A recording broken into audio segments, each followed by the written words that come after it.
Assalamualaikum warahmatullahi wabarakatuh. Good morning my beloved students. How are you today? I hope that all of you are in a good condition during this pandemic situation. Our topic today is about if clause plus expressions.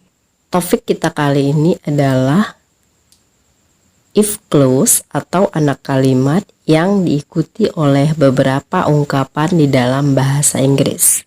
The goal of learning to apply social function, generic structure, and lexicogrammatical features of spoken and written interaction texts that involve the act of giving and receiving information related to conditional that followed by suggestion or giving command expression. Okay, class, now let's discuss the first is if clause plus an imperative. Yang pertama adalah if clause yang diikuti oleh sebuah kalimat perintah atau juga command. Pattern if clause plus verb 1 plus object. Sebagai contoh, if you want to be the chair of OSIS over a good program to improve the school environment. If you want to be the chair of OSIS, di sini sebagai if clause atau anak kalimat yang diletakkan di awal kalimat. Over a good program to improve the school environment, ini merupakan kalimat imperatif atau kalimat perintah. Kalau kamu ingin menjadi ketua OSIS, tawarkanlah sebuah program yang bagus untuk meningkatkan lingkungan sekolah. Second, yang kedua, if clause plus suggestion. If clause yang diikuti oleh kalimat memberi saran. Pattern, if clause plus why don't you plus verb 1. Sebagai contoh, if you want a good price, why don't you go to the factory outlet? Kalau kamu mau harga yang bagus, mengapa kamu tidak pergi ke pabrik saja? If you want a good price, ini sebagai if clause atau anak kalimat, sedangkan why don't you go to the factory outlet ini sebagai ungkapan memberi saran. Next, the third is if clause plus a reminder. Yang ketiga adalah clause yang diikuti oleh sebuah ungkapan untuk menyatakan peringatan. Pattern if clause plus subject plus have to plus verb 1. Polanya adalah if clause diikuti oleh subject plus have to plus verb 1. If you want to pass the exam, you have to study harder. Kalau kamu ingin lulus ujian, kamu harus belajar lebih giat.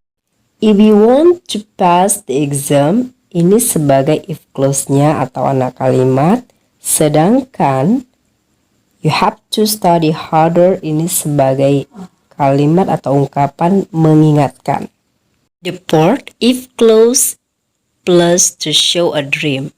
Yang keempat adalah if clause diikuti ungkapan untuk menyatakan cita-cita atau impian. Pattern if clause plus subject plus will plus verb 1 plus object atau juga disebut if clause diikuti oleh simple future tense. Sebagai contoh, if I'm elected president, I will waive taxes for poor people. Kalau saya terpilih jadi presiden, saya akan membebaskan pajak bagi orang-orang tidak mampu. If I'm elected president, ini sebagai if clause atau anak kalimat, sedangkan I will waive taxes for poor people, ini sebagai ungkapan untuk menyatakan cita-cita atau impian. The last one, if clause plus a general truth. Yang terakhir adalah if clause diikuti ungkapan yang menyatakan kebenaran umum. Pattern if clause plus subject plus will plus verb 1 plus object. Tapi ingat ya, kadang-kadang if clause yang kelima ini bisa diikuti juga oleh simple present tense. Sebagai contoh, if you don't put some cherries on your cake, it will look pale and dull. Kalau kamu tidak meletakkan beberapa cherry di atas kuemu, maka kue itu akan kelihatan pucat dan kusam. If you don't put some cherries on your cake, ini sebagai if clause atau anak kalimatnya. It will look pale and dull, ini menyatakan ungkapan kebenaran umum. Itu artinya semua orang tahu bahwa kalau kue tidak diberi hiasan cherry di atasnya, maka kue itu tidak kelihatan menarik. Okay class, that's all our lesson today. I hope that it will be useful for you. Don't forget to keep you healthy and keep spirit in learning. See you next meeting. Assalamualaikum warahmatullahi wabarakatuh.